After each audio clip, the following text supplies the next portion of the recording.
In the dense, humid jungles of the Pacific Islands, the environment itself shaped the nature of conflict. Thick vegetation, twisting vines, and narrow pathways created conditions unlike those found in Europe or North Africa.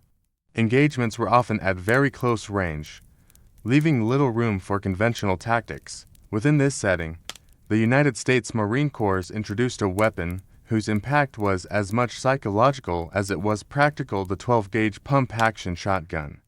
Though its use in combat has left only a faint trace in the historical record, these shotguns were present throughout the Pacific campaigns. Models such as the Winchester 1897 and 1912 were supplied in significant numbers, providing a specialized capability that was largely unexpected by opposing forces. The Imperial Japanese Army had meticulously prepared for war against Western powers, studying rifles, machine guns, mortar, and submachine guns. Yet shotguns, primarily considered hunting tools, appeared in none of their manuals or tactical planning. By the early 1940s, the United States had placed tens of thousands of shotguns into service. Their presence represented more than just an additional firearm. It embodied a unique approach to combat where adaptability and close-range readiness were paramount. Japanese doctrine at the time emphasized the soldier's spirit and skill as a counterbalance to industrial disadvantage. Japan's production capacity was far lower than that of the United States. In response, their strategy relied on intensive training and close-quarters combat techniques, including night infiltrations and hand-to-hand engagements, which had proven effective in earlier campaigns. The American shotgun, particularly the Winchester 1897, introduced a new variable into this equation. Capable of rapid successive fire through its pump-action design, it was highly effective at short ranges. Dense jungle undergrowth amplified the weapon's utility.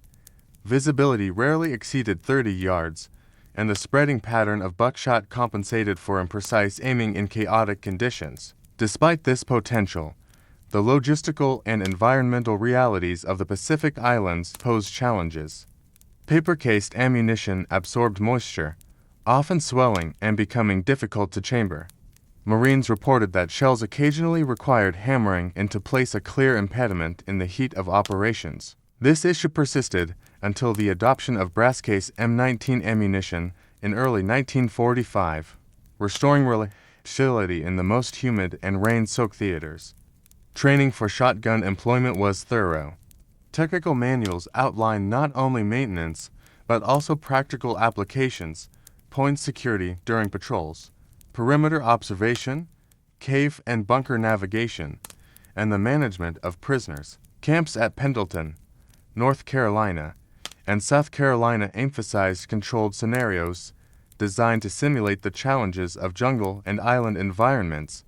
Marines were taught techniques that maximized the weapon's capabilities, such as rapid firing, careful positioning, and coordination with fellow soldiers. Yet, despite rigorous preparation, shotguns remained a specialized tool rather than a primary weapon. Authorization documents show that each Marine division was allotted around 300 shotguns, a small fraction of total small arms. They were distributed to military police, pioneer battalions, and selected rifle squads for roles requiring immediate and close-range response. These statistics suggest that, while the weapon was valued, its intended employment was selective and situational. Campaigns such as Guadalcanal provide insight into the shotgun's practical role. Marines carrying these weapons often led patrols or served in positions designed to counter infiltration. Photographs show them navigating dense foliage, vigilant against ambushes, yet official after-action reports focus overwhelmingly on rifles, machine guns, and artillery as determining factors. Shotguns, while present, rarely appear in battle statistics or official casualty assessments. The environmental challenges, combined with limited deployment, meant their actual impact on overall operations was more specialized than central. The story of the shotgun in the Pacific is not one of dramatic battlefield dominance. It is, instead, a narrative of careful preparation, occasional effectiveness, and the adaptation of soldiers to the realities of island warfare. Its presence added flexibility, an additional layer of security, and a psychological assurance to those who carried it. But in the broader sweep of the campaign, industrial production, coordinated combined arms, and strategic planning remained the decisive factors. As the war moved deeper into the Pacific, American forces encountered islands and jungles of increasing density and complexity. New Guinea, with its steep highlands, constant rain, and muddy rivers, presented challenges that even the most carefully designed weapons struggled to overcome. Shotguns, which had shown promise in earlier operations, encountered severe limitations here. Paper case ammunition, already vulnerable to humidity, often became unreliable, forcing units to leave their weapons behind or rely on alternative arms such as rifles, submachine guns, and automatic rifles. Yet the presence of the shotgun continued to shape certain tactical decisions. Patrols assigned point men with shotguns, responsible for immediate response to close-range encounters. The weapon spread and stopping power made it ideal for unexpected engagements in narrow jungle paths. The training these Marines had received, honed at stateside camps, was applied with careful attention to both efficiency and safety. Techniques emphasized controlled bursts, measured movement, and the importance of coordination with fellow soldiers. In the urban theaters of the war, such as Manila in late 1944, shotguns were anticipated to play a significant role in house-to-house operations. American planners recognized the potential for short-range effectiveness in confined spaces. Units deployed in city fighting often carried shotguns for room clearing, perimeter security, and observation posts. However, the realities of urban combat limited their overall influence. Japanese defensive tactics emphasized interlocking fields of fire, barricades, and obstacles, which often prevented close engagement. As a result, shotguns were used selectively, supporting broader operations rather than dominating them. Even when deployed effectively, the shotgun's role remained specialized. Military police units relied on them for managing civilian movement and providing security in temporary bases and forward areas. Their psychological impact was notable. The distinctive sound of a pump-action shotgun cycling could signal authority and caution to both enemy and friendly forces alike. Yet these contributions, while meaningful, rarely appeared in official after-action reports. Detailed accounts emphasize coordination with artillery, flamethrowers, and rifle squads, underscoring the shotgun's role as supportive rather than decisive. The campaigns on islands, such as in Shotg and Iwo Jima, further illustrate this dynamic.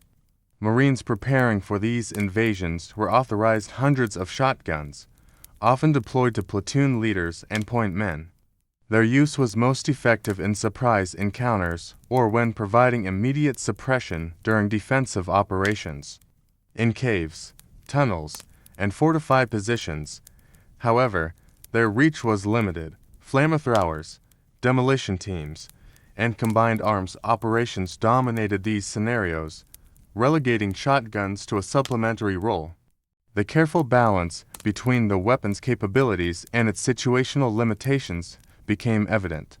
Throughout these campaigns, the lessons learned from prior battles influenced both training and tactical doctrine. Commanders understood that industrial production could not automatically translate into battlefield dominance. A weapon, no matter how well designed, required proper environmental adaptation, ammunition reliability, and situational deployment.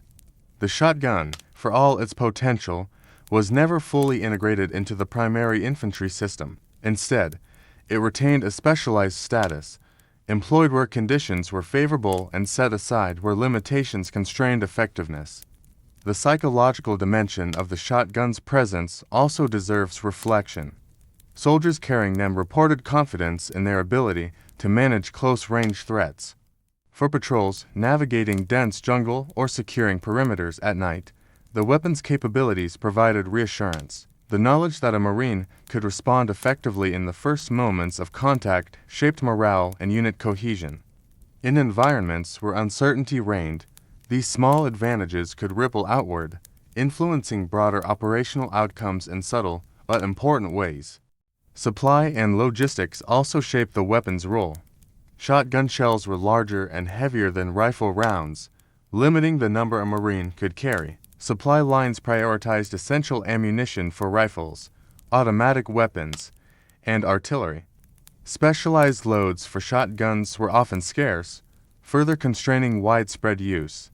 Even when authorized, units had to balance their use carefully, conserving shells for moments when their unique capabilities were most valuable.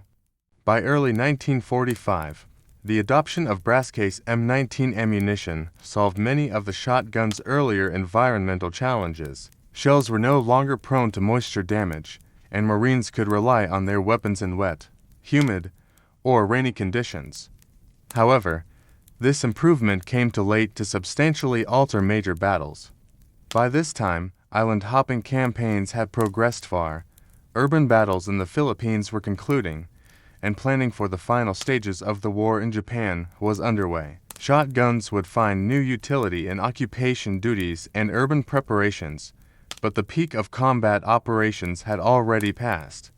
In retrospect, the story of the shotgun in the Pacific illuminates the broader interplay of innovation, adaptation, and practical limitation.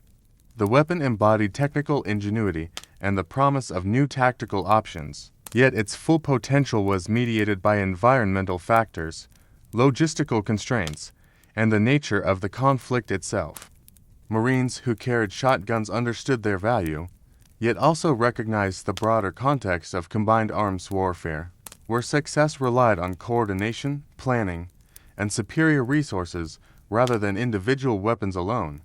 The cultural significance of the shotgun would outlive its direct combat contributions. Images of Marines with pump-action shotguns, poised to respond to unseen threats, became iconic in popular memory.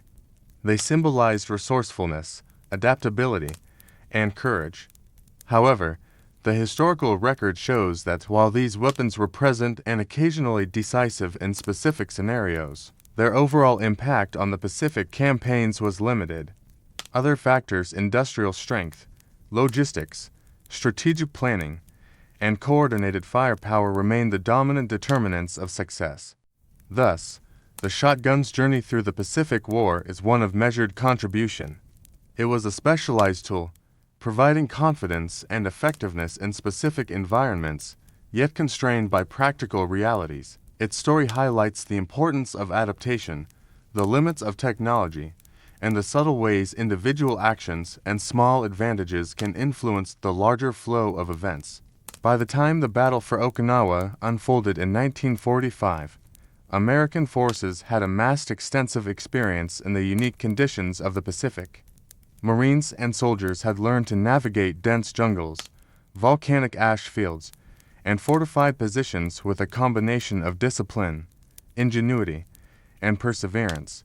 Shotguns, while now supported with reliable brass-case ammunition, were still employed selectively, serving particular purposes rather than dominating the battlefield. The Japanese defensive strategy on Okinawa had evolved significantly. Earlier tactics had relied on aggressive approaches and close engagements, but the defenders now utilized fortified positions, cave networks, and extensive fields of fire. In this environment, the shotgun's effective range was naturally limited. It proved most useful in clearing isolated strong points, securing perimeters, and supporting small units encountering unexpected obstacles.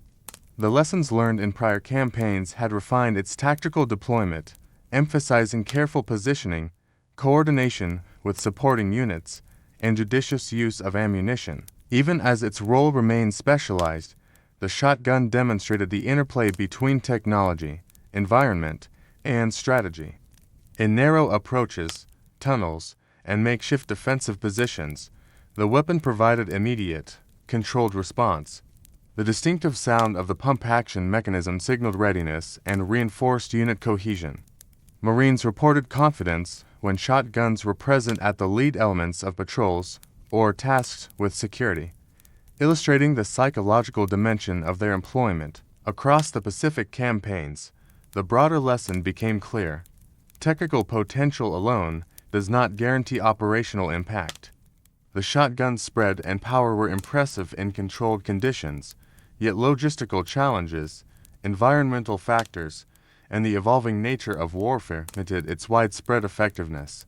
Paper case ammunition, weight, and limited carrying capacity constrained its practical utility until brass ammunition was introduced. Even then, major operations had moved beyond the types of close-range engagements where shotguns excelled. In parallel with their practical role, shotguns occupied a prominent place in American military culture. Images of Marines navigating thick jungle paths, keeping vigilant eyes on their surroundings with a shotgun at the ready, became emblematic of adaptability and resolve. Popular culture, from films to literature, amplified this narrative, creating a perception of a weapon more decisive than the historical record confirms. Veterans who carried shotguns often acknowledged their usefulness, but emphasized that rifles, automatic weapons, and artillery were the primary tools shaping operational outcomes. Administrative records provide further insight into the shotgun's role. Requests for replacement parts and ammunition were modest compared to rifles and machine guns. Armor logs show shotguns were generally well maintained but experienced limited wear, suggesting that many remained in reserve or assigned to secondary duties. Supply records corroborate these patterns. Ammunition was allocated for training, guard duty, and specialized assignments, with frontline combat consuming relatively few shells. This evidence aligns with veteran accounts that shotguns were valuable tools in particular situations but not essential for overall operational success. The comparison with other forces in the Pacific reinforces this perspective. British and Australian units, operating in similar jungles, achieved effective results without substantial reliance on shotguns. Soviet and Chinese forces likewise managed engagements in varied terrain without significant deployment of these weapons. The conclusion emerges that shotguns represented one tactical option among many, providing flexibility and support rather than decisive influence. As the Pacific War drew toward its final chapters, the shotgun's niche role persisted. During occupation planning and preparation for potential urban operations in Japan, the weapon was again considered for room clearing and perimeter security. The introduction of reliable ammunition allowed for these applications, yet the war's conclusion through strategic and technological factors rendered large-scale deployment unnecessary. Shotguns remained an auxiliary tool, highlighting the tension between technological capability and the circumstances in which it can be employed effectively. In reflecting upon the broader narrative, the story of the shotgun in the Pacific War illustrates the complex relationship between innovation, adaptation, and perception. The weapon embodied ingenuity and offered a unique solution for close-range encounters, yet its actual impact on major battles remained limited. Marines who carried shotguns appreciated their specific utility, yet understood that overall success depended on coordination, strategic planning, and superior resources. The weapon's cultural resonance, therefore, reflects as much about imagination, symbolism, and storytelling as it does about battlefield function. The absence of documented enemy countermeasures further reinforces this understanding. Japanese forces adapted to American firepower broadly, developing responses to artillery, flamethrowers, tanks, and coordinated infantry assaults. Shotguns, despite their presence, never elicited dedicated adaptations, indicating their limited operational influence. The historical record suggests that the weapon's potential was recognized, but largely peripheral within the broader context of the war. Veteran testimonies echo this sentiment. Marines recalled that while shotguns were valuable for patrols, night observation, and clearing confined areas, they were often overshadowed by rifles, submachine guns, and flamethrowers. Their weight, limited capacity, and specialized function meant that in many circumstances, traditional infantry weapons remained more practical.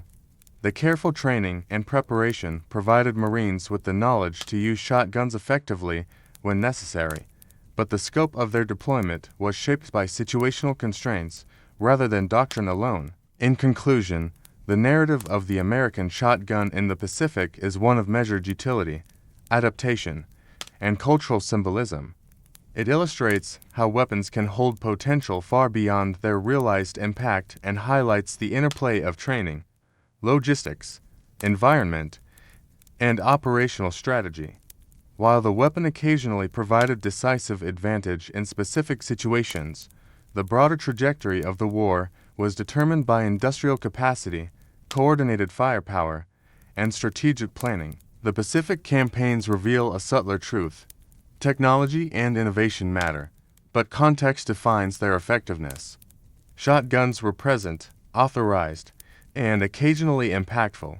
They offered reassurance, tactical flexibility, and specific utility in complex environments. Yet their overall contribution remained supportive rather than decisive. The weapon's enduring cultural resonance testifies to the allure of dramatic imagery and narrative, often exceeding the historical reality. Ultimately, the story of the shotgun in the Pacific is less about dramatic battlefield heroics and more about adaptation, preparation, and the nuanced relationship between capability and circumstance. The Marines who carried them understood their value and limitations, applying careful judgment and disciplined technique. The war, however, was shaped by the broader sweep of industrial power, logistics, and combined arms operations. In this way, the American shotgun occupies a unique place in history, emblematic, specialized, and resonant in cultural memory, yet operating within a larger system of strategy, coordination, and overwhelming resources. The legacy of the shotgun reminds us that innovation alone does not guarantee battlefield dominance. Its story underscores the importance of context, adaptation, and judicious application of resources. In reflecting on the Pacific War, the presence of the shotgun offers insight not only into the mechanics of conflict, but also into the human experience of warfare, the choices, preparation, and courage of those who carried these specialized tools into challenging and unpredictable environments. The weapon's history, now examined with careful attention to both facts and nuance, invites a broader understanding of military operations, technological integration, and cultural memory. The shotgun, while rarely decisive, serves as a testament to ingenuity, resilience, and the enduring human drive to adapt tools to meet extraordinary challenges.